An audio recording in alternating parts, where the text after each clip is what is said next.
bergabung di Hope Media Sabah untuk perbincangan pelajaran Cornerstone Sabat yang ke-7. Saya Jamie Amanda Sipatau daripada Gereja Terang Kapas, ditemani oleh barisan panel kita pada kali ini, yaitu saya Amos Gunggut dari Gereja Bunsalan. Saya Rekrolen Suning dari Gereja Lama. Dan saya Claudia Valentina Myron dari Gereja Goshen. Oke, terima kasih. Sebelum kita teruskan perbincangan kita, adalah lebih baik kita mohon penyertaan Tuhan melalui doa yang dipimpin oleh Saudara Rek. Oke, mari kita satu di dalam doa. Ya Tuhan, Allah kami yang bertakhta di singgasana kerajaan surga, terpuji nama Tuhan karena Tuhan begitu luar biasa dalam kehidupan kami.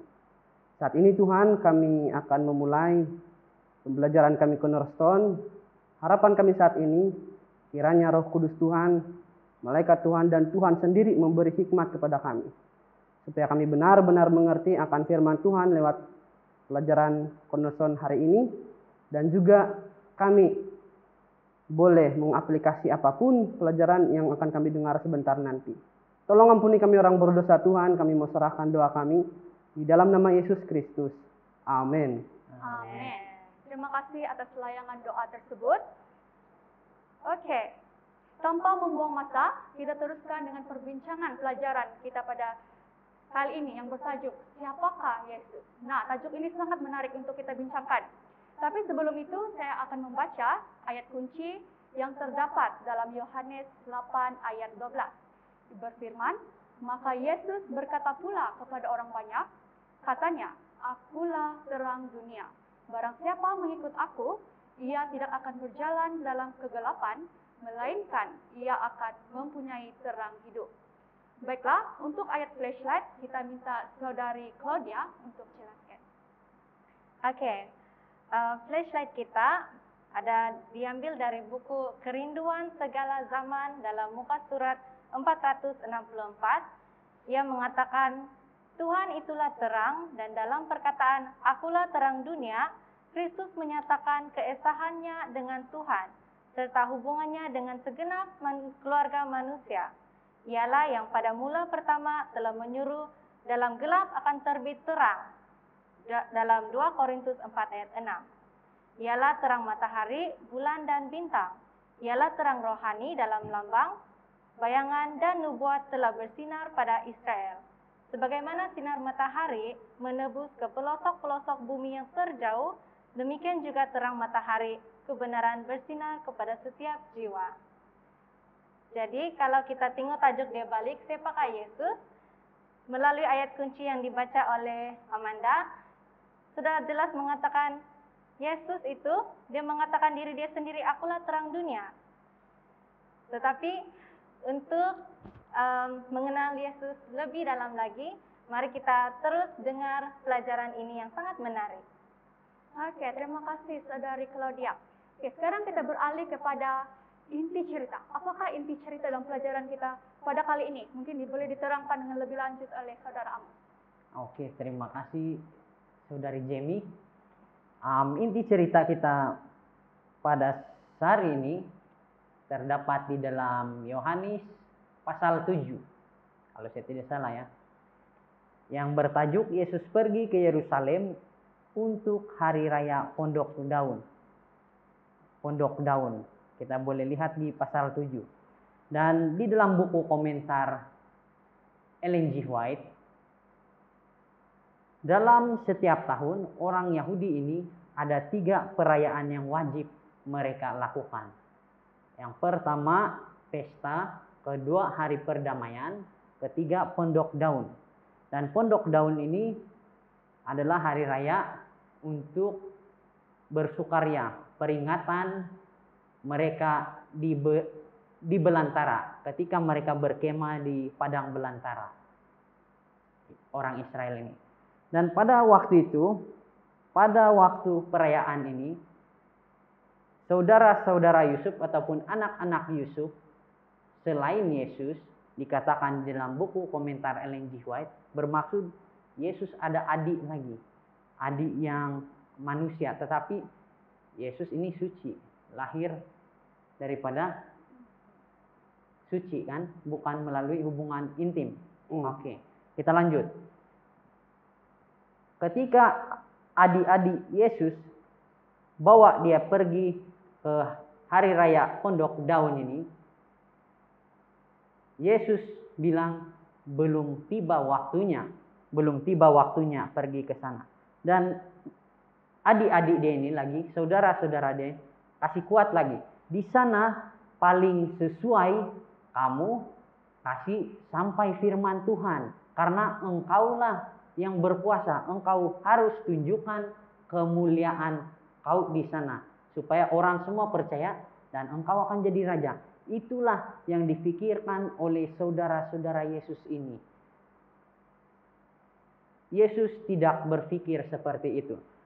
Selepas Yesus menyembuhkan orang yang lumpuh di Bethesda 38 tahun, kalau saya tidak salah Bethesda, dia sudah berbulan-bulan tidak keluar ke khalayak ramai untuk menyampaikan firman Tuhan. Tetapi pada waktu itu dia tidak pergi sama-sama.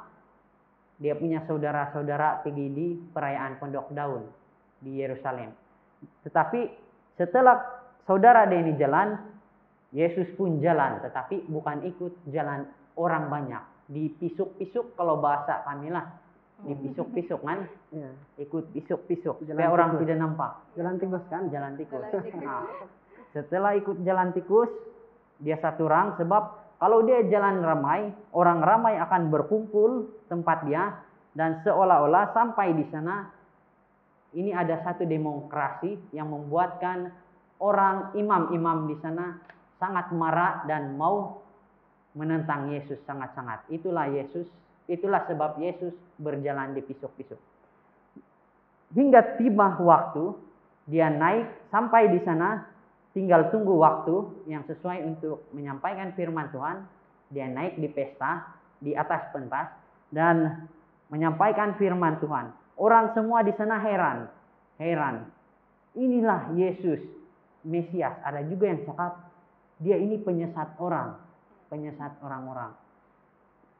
Singkat lagi cerita, Yesus menyampaikan firman Tuhan. Pada saat dia menyampaikan, akulah, memang asal saya kamu tahu dari Galilea kan Yesus? Dari Galilea. Tetapi saya datang bukan atas kehendak saya sendiri, melainkan kehendak Bapa. Bapak, dari mana saya datang kamu tidak tahu, dia bilang. Tetapi kamu tahu saja saya itu datang dari keluarga Yusuf. Nah, itulah khotbah Yesus. Setelah itu orang-orang rehat. Dan pagi-pagi benar lagi, disambung lagi, Yesus melakukan suara nyaring. Dia bilang, siapa yang haus, datanglah kepadaku. Aku ada air yang buat kita tidak haus, yaitu air kehidupan, hidup kekal. Dan kata-kata Yesus itu membuatkan orang imam-imam pada waktu itu lupa ataupun merasa yang sedang mau buat sama Yesus itu satu kesalahan yang sangat berat. Seharusnya mereka tidak lakukan. Itu yang derang lupa tujuan derang menentang Yesus. Sebab dengar firman Tuhan yang pertama kali orang-orang cakap ini yang luar biasa. Nah, akhirnya itulah khotbah Yesus, pelajaran kita. Siapa yang mau minum air kehidupan, datanglah sama saya. Itulah ringkasan kita punya pelajaran Cornerstone pada Sabat ini. Pada hari ini. Oke, terima kasih Saudara Amos. Cukup panjang penjelasan. Ya, oke. Kita beralih kepada kupasan persoalan. Lebih banyak lagi yang kita boleh kupaskan. Oke, pada zaman ini kita ada pengetahuan tentang sejarah kehidupan Yesus melalui pengorbanan dia, kebangkitan dia, dan kesaksian murid-muridnya yang pertama serta gereja awal Kristen. Namun, terdapat orang yang tidak percaya bahwa Yesus adalah Tuhan dalam bentuk daging. Pada pendapat Saudara Amos, mengapa begitu banyak perbezaan pendapat tentang Yesus? Sama ada pada zaman Yesus maupun pada zaman kita yang sekarang ini. Oke. Kenapa banyak perbezaan kan? Gitu Rek. Iya, kenapa banyak Claudia? Betul. Gitu kan? Kenapa ada banyak ya? Kenapa banyak perbezaan? pendapat saya lah, ini pendapat saya, tidak yang salahkan. Jadi saya kasih sampai saja. Ya, tidak Oke. salah. Pendapat saya, ada orang yang punya hubungan sama Kristus kuat. Ada yang hanya kenal Yesus, hanya kenal. Dan ada yang ikut Yesus bertujuan. Beginilah peringkatnya. Kenal Yesus, tetapi kasih keras kepala supaya tidak kenal Yesus. Macam orang dulu-dulu, orang imam-imam Yahudi, derang kenal Yesus, derang tahu dia adalah Mesias, tetapi oleh karena takut jabatan terjejas, mereka menentang. Itulah mereka percaya kenal Yesus, tapi kasih keras hati supaya seolah-olah tidak kenal. Yang kedua, ada yang kenal, hanya kenal Yesus, dan dia buat mukjizat, lalu orang ikut. Ada yang betul-betul percaya, lalu percaya sama Yesus dan melakukan perintah-perintah dia. Inilah yang membuat ada orang yang berbeza-beza kasih tahu siapa Yesus itu. Sampailah kita pada hari ini, bukan orang dulu-dulu saja, tetapi kita pun sekarang. Kalau hubungan kita sama Yesus itu kuat, erat, kita juga akan hidup memancarkan sinar kemuliaan Yesus di dalam diri kita. Tapi kalau kita hanya setakat kenal Yesus, kita macam hidup biasa-biasa saja. Begitu. Oke, terima kasih. terima Mungkin yang kasih. lain ada. Mungkin ada tambahan? Saya setuju pendapat Saudara Elmos. Oke, Saudara Rex, mungkin ada tambahan? Tidak. Oke, tambahan daripada apa nih si PHD Amos punya jawaban, kita melihat ada tipe-tipe orang kan. Pertama, cuma sekedar kenal, tapi tidak melakukan ataupun tidak mengaplikasi daripada perintah Tuhan di dalam kehidupan. Kedua, cuma ikut-ikut saja. Di mana pergi, disitulah dia. Dan yang ketiga, yang paling baik sekali, kita mendengar dan melakukan. Itu tambahan dari saya. Oke, terima kasih. Jelas sudah pasal itu. Jika kita lihat, jika kita lihat dalam Yohanes pasal 7 hingga 10, beberapa perkara yang dikatakan orang ramai tentang Yesus. Contohnya, mereka mengagumi dan persoalkan Yesus yang ada pengetahuan dan berupaya mengajar Injil di Bait Allah, tetapi tidak pendidikan. Ada juga pendapat buruk yang mereka katakan tentang Yesus yang kerasukan roh iblis. Namun begitu, terdapat ada orang yang percaya kepada Yesus, tetapi ada pula yang mengatakan Yesus ini memberikan ajaran sesat.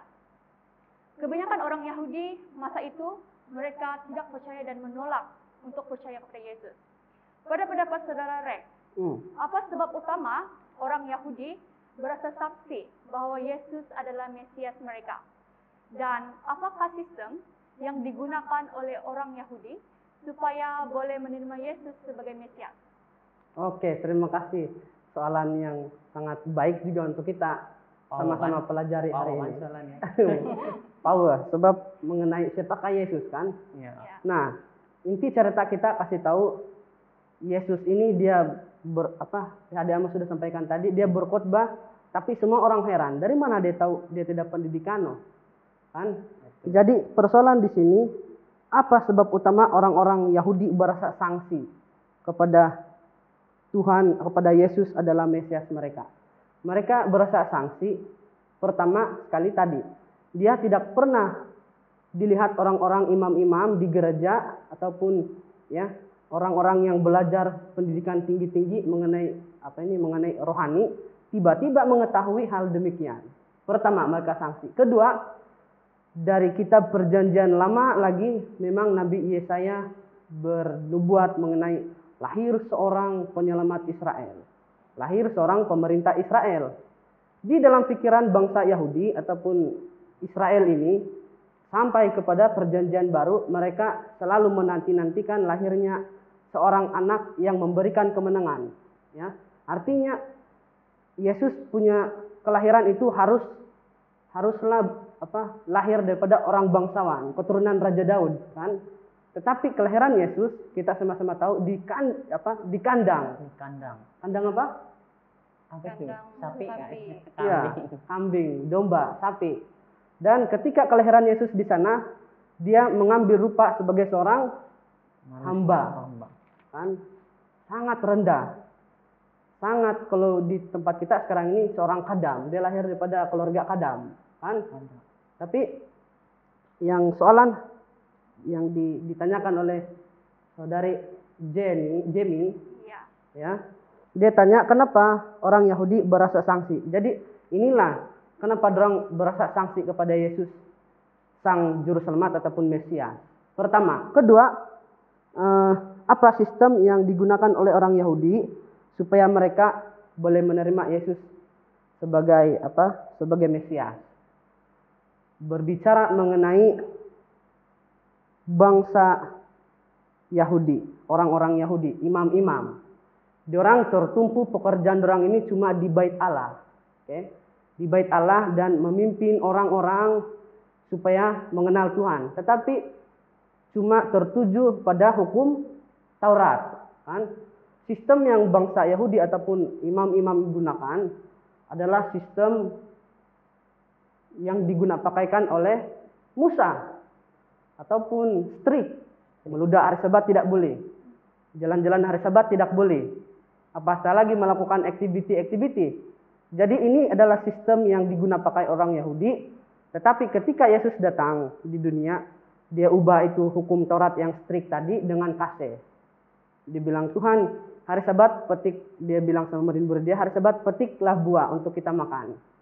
Hari Sabat Yesus menyembuhkan orang-orang yang sakit. Dan saya mengingat di dalam Alkitab, mana yang lebih penting, domba kah ataupun manusia? Sudah jelas manusia sangat penting, kan? Itulah kenapa kalau hari Sabat ini banyak hal yang dilakukan Yesus, melakukan pelayanan untuk Tuhan, kasih. Jadi soalan kedua tadi kita sudah mengetahui bahwa sistem yang digunakan orang Yahudi ini adalah sistem hukum Taurat ataupun strict. Jadi mungkin soalan seterusnya akan menjawab lebih detail lagi dengan soalan kita ini. Terima kasih. Oke, terima kasih Saudara Rex. Sekarang kita lebih jelas tentang perkara itu. Sekarang kita beralih kepada soalan yang ketiga. Pada ketika dahulu mereka mempersoalkan dan terdapat juga perbalahan tentang siapakah Yesus. Apakah pula jawaban Yesus kepada setiap pertanyaan yang ditimbulkan tentang dirinya pada ketika itu? Mungkin Saudari Claudia boleh terangkan. Oke. Ya, kalau dari cerita ini, tapi sebelum itu saya sangat suka pendapat si Rick Rowland. Yesus datang ke dunia ini untuk mengubah peraturan yang sangat strict itu menggunakan kasih. Sebab kasih adalah sangat besar, dia boleh mengubah segala-galanya.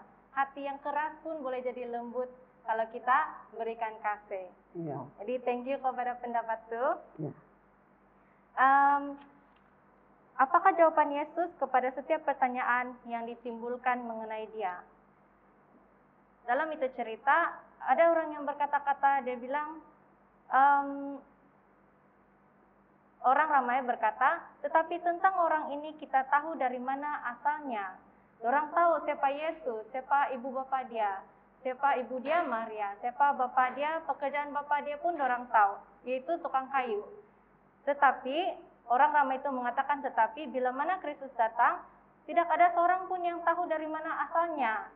Jadi orang merasa betul kan ini orang, sebab kami kenal sudah ini orang, dia dari Galilea, ibu bapa dia siapa. Orang bilang kalau Kristus datang tidak seorang pun yang tahu dia dari mana, asal mana. Jadi Yesus menjawab, Yesus berseru, memang aku kamu kenal dan kamu tahu dari mana asalku.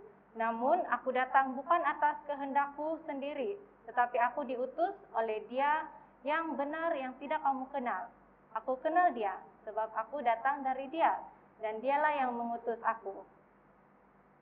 Di sini Yesus mengatakan kepada orang ramai yang, saya datang di sini, saya dihantar oleh Bapakku, dan saya di sini bukanlah untuk suka-suka, tapi saya dihantar untuk melakukan pekerjaan Bapakku sendiri, bukan dia punya kehendak pun.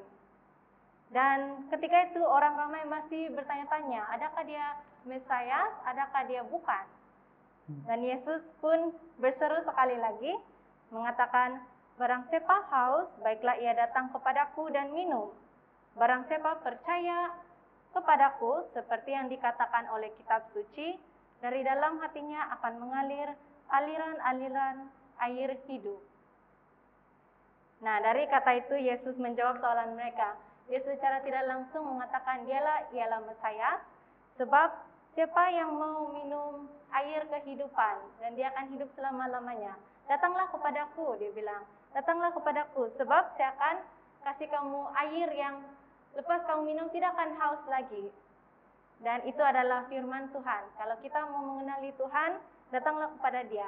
Dan kehausan kita akan, kita tidak dahaga lagi. Sebab firman Tuhan memenuhi kehidupan kita.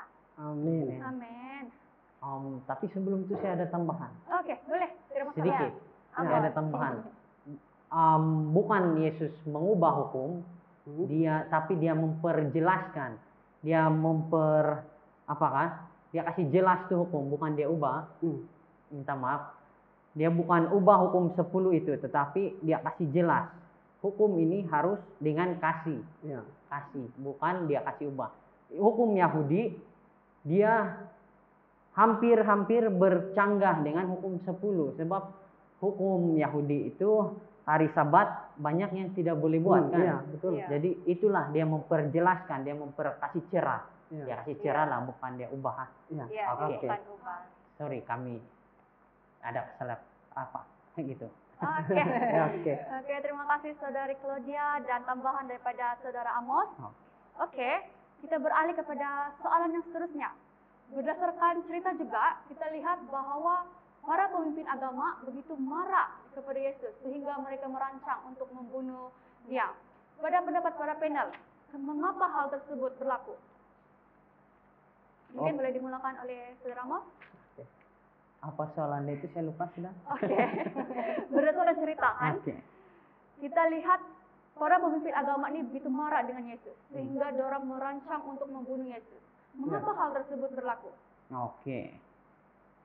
Kenapa hal ini berlaku?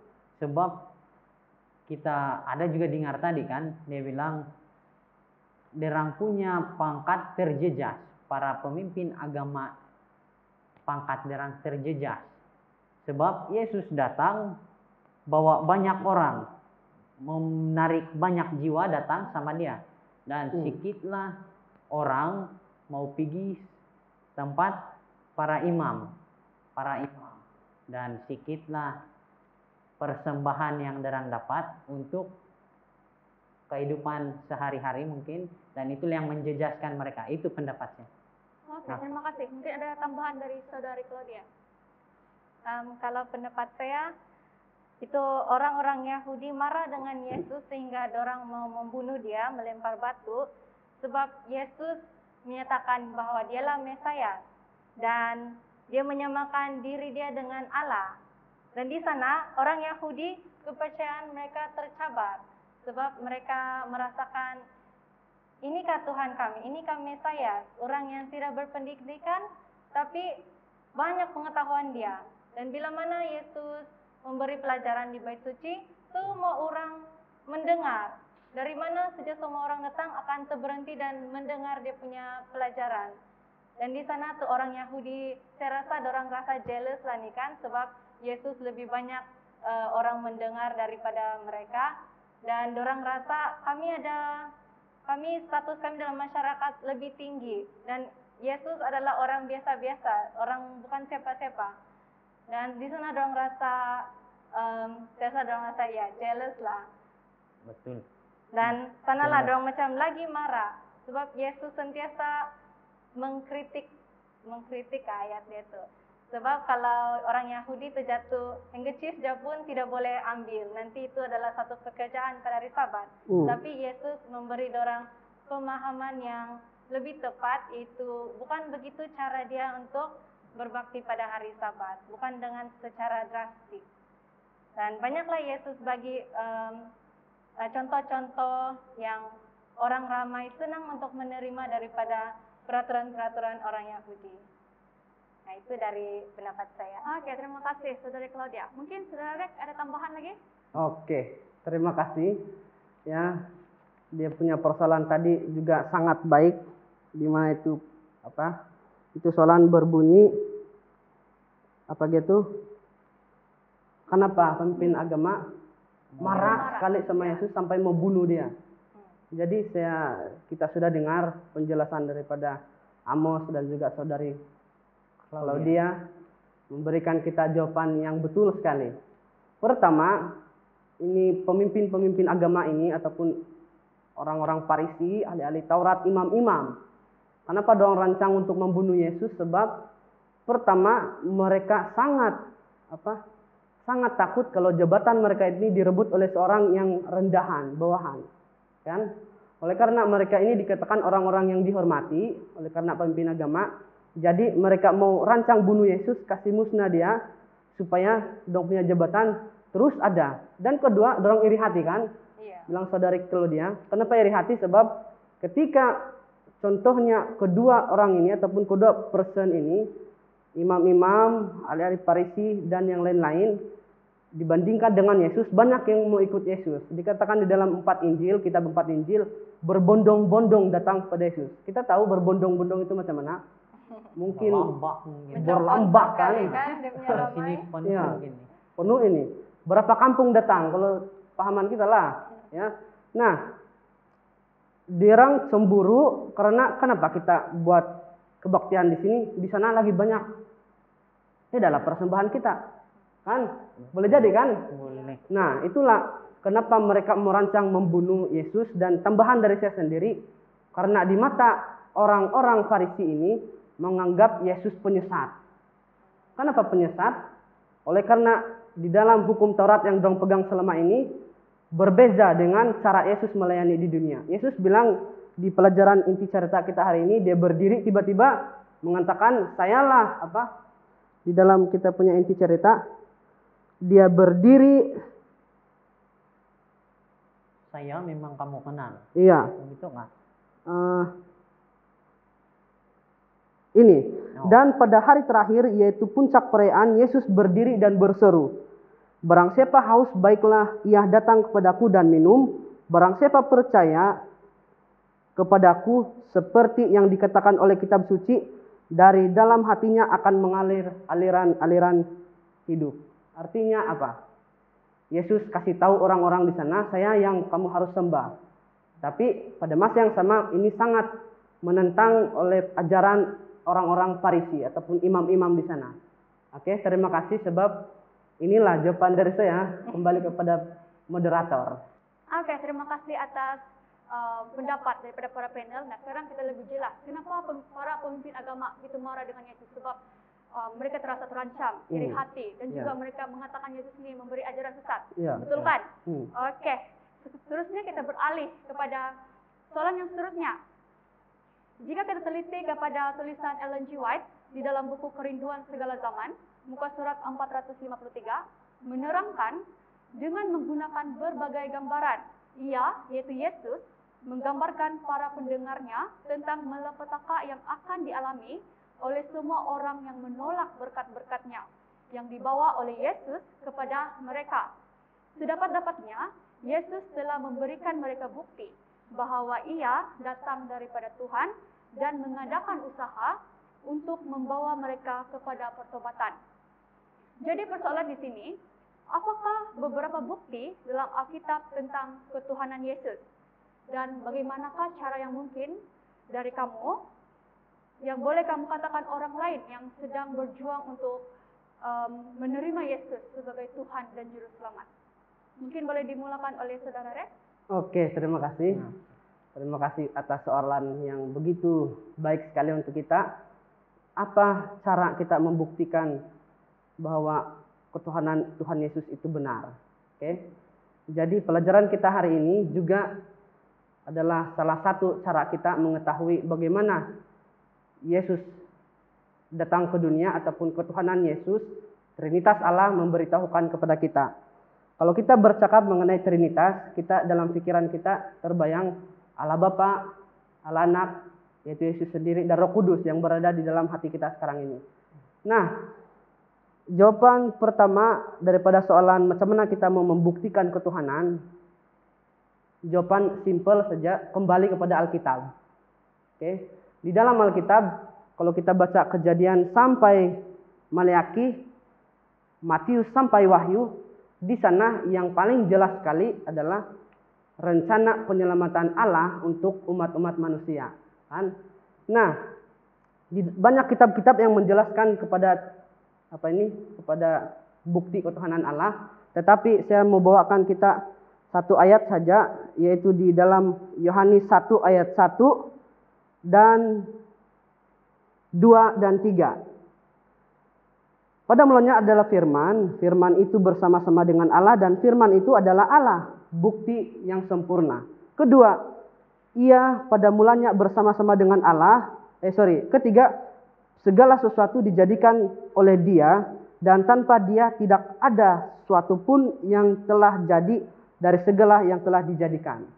Ya, ini jawaban salah satu jawaban dari saya, mungkin nanti para panel akan tambahkan juga ya. Dan soalan yang kedua, bagaimana cara yang paling terbaik untuk kita menyatakan kepada orang lain yang sedang bergumul, berjuang untuk menerima Yesus. Pelajaran hari ini sangat baik. Kita sudah belajar mengenai siapa Yesus dan bagaimana cara Yesus kira-kira ketika dia di dunia. Kan? Dia bukan mengubah hukum, tetapi mencerahkan lagi dengan cara yang sederhana, yaitu kasih. Ya kan? Jadi melalui kasih di sana ada banyak lagi part-part di bawah dia. Orang-orang yang belum kenal Yesus, orang-orang yang sedang bergumul, orang-orang yang sedang berjuang untuk menerima Yesus. Jadi melalui kasih ini kita akan dapat untuk kasih tahu di orang macam mana supaya Yesus itu benar-benar ada di dalam hati kita masing-masing. Jadi mungkin ada tambahan daripada Amos. Oke, Amos silakan. Apa soalannya itu? Siapakah Yesus bilang Beberapa bukti dalam Alkitab tentang ketuhanan Yesus. Bukti ketuhanan Yesus. Iya. Dan bagaimana yang boleh kamu katakan orang lain yang sedang berjuang untuk menerima Yesus sebagai Tuhan dan Juru Selamat. Ya, terima kasih moderator. Kita buka Alkitab kita di dalam Yohanes 14 ayat 1, ada di sana. Dia bilang, ini salah satu bukti ayat. Janganlah gelisah hatimu, percayalah kepada Allah, percayalah juga kepadaku. Ini tajuk kecilnya rumah Bapa. Percayalah kepada Allah, percayalah juga kepadaku. Allah dan Yesus adalah satu. Itulah dia bilang, percayalah kepada Allah, percayalah kepadaku. Inilah salah satu bukti. Dan cara bagaimana supaya kita dapat kasih tahu orang Yesus itu adalah Mesias, begitu. Kita ikut metode Yesus. Metode Yesus ada 2, yaitu kasih sampai firman Tuhan. Tidak cukup dengan itu, melalui perbuatan lagi. Perbuatan Yesus. Melalui perbuatan, itulah yang menjadi saksi Yesus adalah Mesias ataupun Juru Selamat kita. Saja dari saya. Oke, terima kasih Saudara Amos. Mungkin Saudari Claudia ada tambahan? Macam mana membuktikan Ketuhanan Yesus. Kalau kau dengar nih dia. Ya, saya pun lama mendengar pendapat kau. Oke, macam mana membuktikan ketuhanan Yesus? Saya paling suka cerita dalam Alkitab di mana Yesus membangkitkan orang mati dan orang itu ialah kawan dia sendiri, yaitu Lazarus. Dan bila saya membaca itu cerita dengan lebih dalam, kebiasaan pada orang zaman itu, kalau orang mati, dorang akan kuburkan pada hari yang sama. Dan orang percaya 3 hari, dalam masa 3 hari itu, roh orang mati itu akan berlegar-legar di sana-sana. Dan hari keempat, barulah roh akan pergi dari itu mayat. Nah, di sini bila Yesus datang pergi jumpa si Lazarus, Yesus dia sengaja lengah-lengahkan masa, dia tidak terus datang bila si Lazarus mati. Tetapi Yesus datang pada hari keempat, yang dimana Lazarus sudah dikuburkan di dalam kuburan dorang pada zaman itu macam gua batu. Sudah dikubur pun. Dan bila Yesus datang sana, si Maria pun berhabis menangis. Yesus kalau kau datang awal sikit lagi, mungkin kau dapat selamatkan si Lazarus. Tapi Yesus tahu apa kepercayaan di tempat itu. Orang percaya bahwa pada hari yang keempat itu roh akan terbang sudah dan tidak dapat dibangkitkan sudah. Dan di sanalah Yesus buktikan ketuhanan dia bahwa dalam Yohanes 11 ayat 25, akulah kebangkitan dan hidup. Barang siapa percaya kepadaku, ia akan hidup walaupun ia sudah mati. Amin. Dan Yesus memanggil Lazarus, bangkitlah dari tidur. Dan si Lazarus betul-betul dia ada nafas balik dan dia pun hidup balik. Dengan kain-kain kapan dia keluar dari itu kuburan batu, gua batu. Macam pocong itu. Iya, macam pocong kali ya kalau dalam movie-movie. Jadi di sana bukan ini saja cerita dalam Alkitab, banyak lagi yang saya rasa sangat mengangkat jiwa, di mana Yesus kasih sehingga itu orang bercakap, siapakah orang ini? Sehingga badai dan juga angin pun tunduk kepada dia. Hanya Yesus saja yang dapat buat itu. Dia bilang, diamlah, terus tenang itu laut, angin pun tidak kuat. Wah, ini kan sangat mengangkat jiwa saya, dan ini saya rasa memang Tuhan lah, kalau saya nampak sendiri dengan mata sendiri lagi, sangat ajaib. Kalau soalan seterusnya, macam mana kita boleh membawa orang kepada Tuhan, Katun? Lebih kurang begitu. Yang sedang berjuang. Yang sedang berjuang untuk mendekati Tuhan. Saya pun sama dengan pendapat si Rek Roland, kembali kepada Alkitab. Sebab Alkitab ialah semua tentang Tuhan. Dan kalau kamu ada nampak kalau yang di Facebook atau yang orang share-share itu kan, dalam Alkitab, kalau kamu bersedih, baca ini ayat. Kalau kamu bergembira, baca ini ayat. Kalau kamu susah hati, baca ini. Kalau kamu rasa tidak ketentuan dalam hidup, baca ini ayat. Jadi itu semua jawaban dia ada dalam Alkitab. Kalau mau tahu pasal penciptaan, boleh baca dalam Kejadian. Tahu pasal akhir zaman, boleh tengok Daniel dan Wahyu. Percintaan pun ada dia cakap dalam ini Alkitab. Perkawinan, kawan-kawan, semua ada. Jadi sangat padat. Apa-apa persoalan yang kita ada, baca saja Alkitab.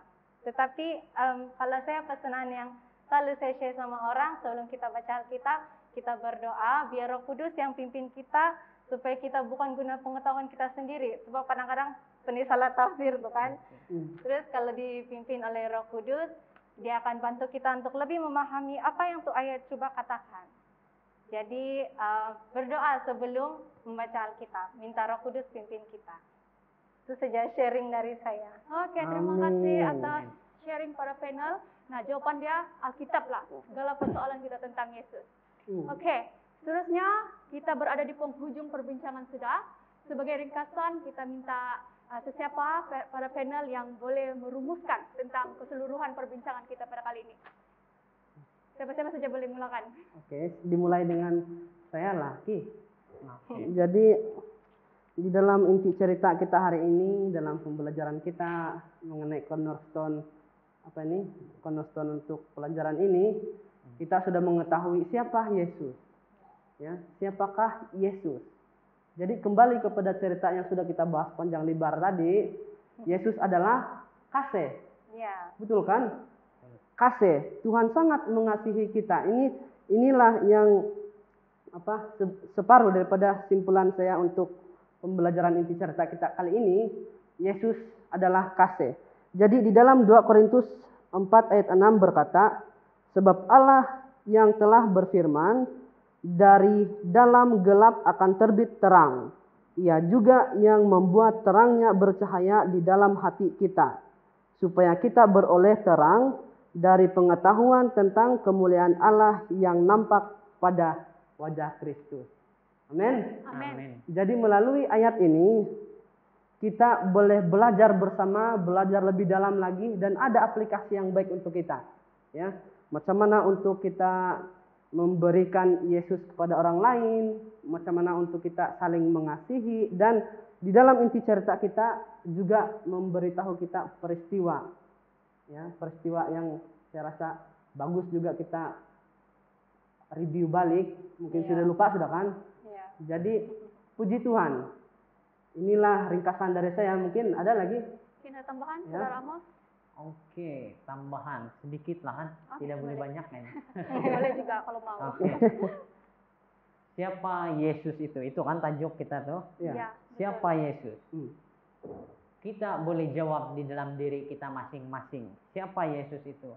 Tetapi di dalam Alkitab sudah menjelaskan Yesus itu adalah juru selamat manusia, dan iblis sendiri akui itu pada saat dia Yesus menghalau roh-roh jahat keluar daripada tubuh setiap yang kerasukan.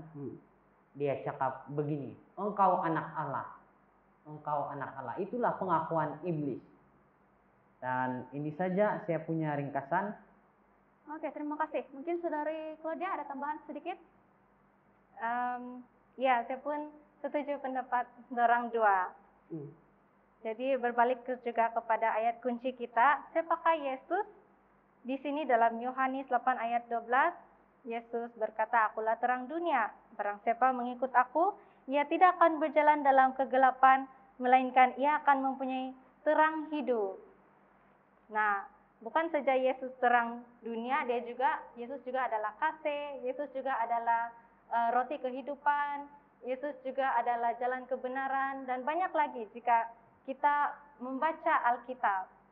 Nah, di sini siapa yang mau mempunyai terang hidup, datanglah kepada Yesus. Nah, itulah sedikit tambahan dari saya. Oke, terima kasih kepada para panel. Nah, sekarang melalui pelajaran ini kita lebih mengenali siapakah Yesus. Oke, terima kasih kepada penyertaan kita semua dalam perbincangan pelajaran Cornerstone sahabat yang ke-7 ini.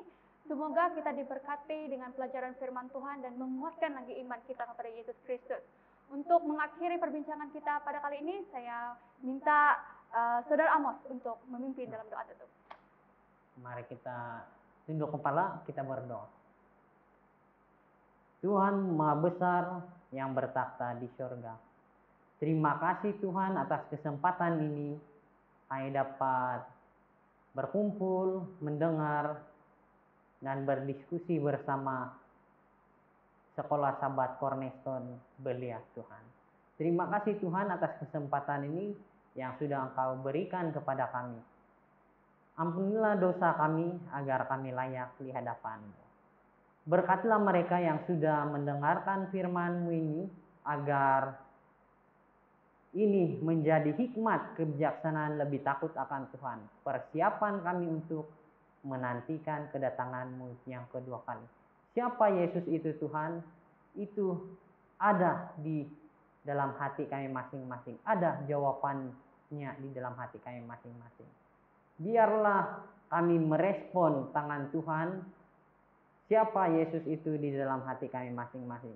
Tuhan juga tidak lupa memberkati mereka yang tidak sempat bersama-sama di dalam media ini, agar suatu kerinduan mereka datang bersama, bergabung melalui media online ini untuk mendengarkan firman-Mu Tuhan. Bapak, terima kasih karena sudah memberkati kami juga yang berada di sini. Saya mau serahkan doa ini hanya dalam nama Yesus kami berdoa. Amin. Amin. Amin. Oke, sekian saja daripada kami. Berjumpa lagi di pertemuan kita yang seterusnya. Tuhan memberkati.